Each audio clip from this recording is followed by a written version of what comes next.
Good morning and welcome to the Return Homestead. My name is Mike and my wife Marty and I homestead 50 acres in southeastern Kentucky. We've gotten a good bit of the remodel done on our 2001 Fleetwood mobile home. At least we've got all the tiles set in the shower, so now we're going to spend some time out on the property. We've got to get ahead of springtime growth. You can see from this blackberry cane, this cane has grown up in the last 2 weeks. So this stuff is no joke in Kentucky. It is not the blackberry state for no reason. That cane is probably about 1.5 inches across at the base. Won't produce any blackberries this year, and it's really just going to create a barrier here that we don't want. So we're going to have to take it down, but we've also got to take down all of these trees. We want to be able to run sheep out here, and the sheep aren't going to like the trees.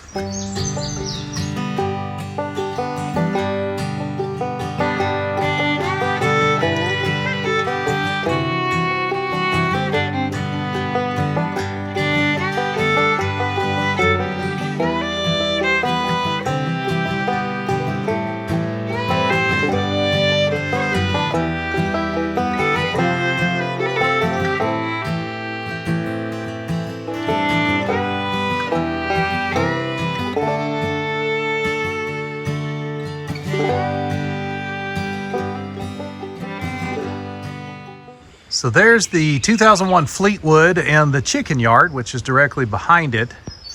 But we also own the rest of this hillside extending from the chicken yard. Goes out about 1/4 mile before turning and heading down the hillside and down into the creek in the bottom. And all of this is completely overgrown. You've seen us working down here on this road a little bit. You can kind of see the brown branches back here from where we took that hemlock down earlier this year. And these are the trees we want to make go away now. They don't really serve a purpose for us. We need that land. We want to run sheep up in here. So we want to turn this portion of the chicken yard into sheep pasture. And we're going to pasture sheep on this portion of the hill as well. But we got to get these trees out of the way. Now, we're not going to take them all down.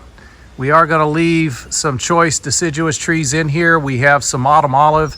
There's some dogwood as well as some American redbud. And we're going to leave those smaller trees in there. We're going to be adding in some fruit trees, crabapple and some apple trees as well. We'll also probably put in some hazelnut and chestnut trees, all of which provide good food and fodder for sheep. Particular concern to us because of where the house is this giant oak that's sitting way too close to the house. Now, I'm not going to be trying to take this oak down today. This is something we'll probably have taken down professionally. It is too close to the house. It's 2 main stems off of the same trunk. It's going to be a very difficult tree to take down. I don't have the skill set nor the tools for this. So we're going to leave this tree for now. We're going to take out all of these smaller, scrubbier trees. These things are just in the way, and I don't need them here, so let's get busy cutting them down.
Now y'all may be wondering, what's an IT guy know about trees, right? I'm not an arborist. I know about computers. How do I know what tree this is that I'm cutting down?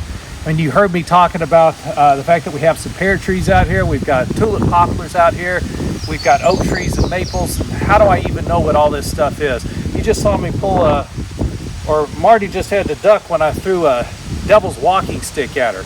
And I knew what it was. You can see all of the thorns on the trunk of the tree. And once you've learned how to identify it, it's easy to do, but it can be difficult to learn how to identify plants. That's one of the places where this device can come in really handy for you.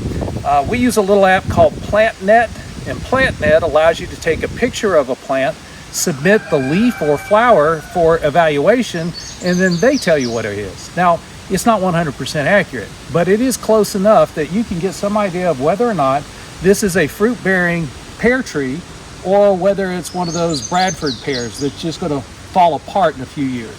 So we're going to take a picture of the leaves of this one and see if we can identify specifically what type of tree it is. Take a picture of the leaves. And submit. It does take a second for it to go out to the internet, figure out what it is. And this is being identified as a Plymouth pear, but it does also offer the possibility that it's a Bradford pear. So that's why we like PlantNet. It recognizes that it's not 100% accurate, and so it will give you other suggestions. So there's the one that it's sure that it is, and then others that it might be. This one, it even claims it could be a cottonwood, which I'm pretty sure that's not a cottonwood.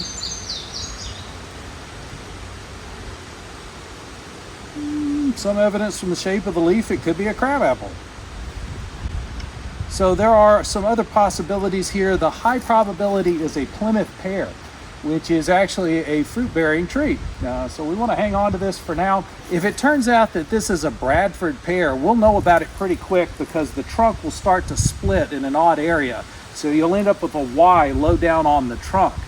That Y is where that Bradford pear will split at some point, usually about 5 to 8 years into their growth cycle. One of those branches is going to break off in the middle of a storm. The trees just are not that sturdy, and so we don't want the Bradford pears around here. They also do not produce fruit, and they will cross-pollinate with the pears that do produce fruit, causing them not to produce fruit. So this is, if it's a Bradford pear, is an invasive species that needs to be removed. But since it might be a fruit-bearing pear, we're going to leave it here for now.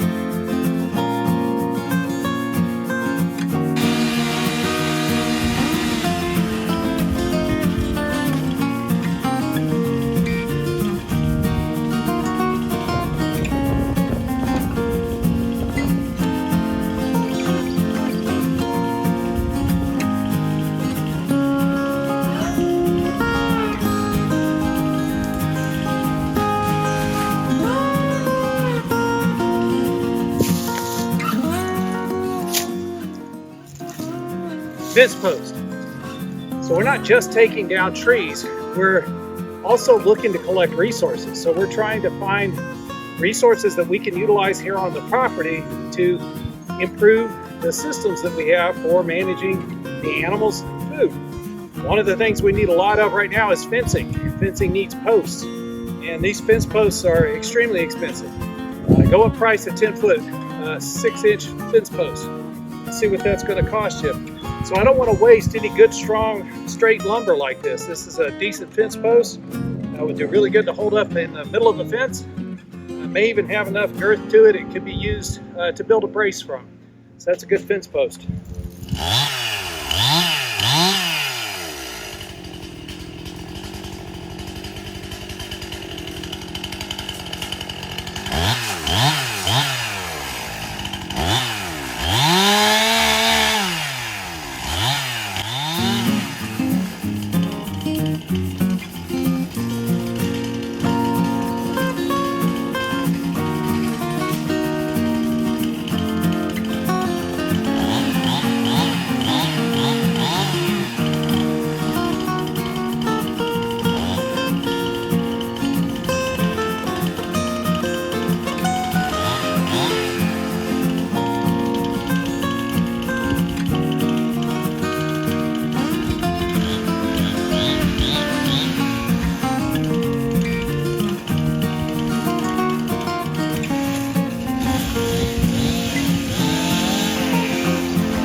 Well, that is a lot of work up in there. That is thick. It is hard going back in there with those multifloral roses and the blackberries. These blackberries in Kentucky, seriously, no joke. Some of these blackberries have grown as much as 20 feet in the air trying to get up to the top of the canopy. So some of these blackberries are growing straight up a trunk of a tree, just as tall as the tree is. And they do have blackberries up top. It just makes for slow going. That's a lot of stickers to have to deal with. I've got little scrapes and scratches all over me, even with long sleeves on. My face is all cut up. There's a lot of work to do back in there.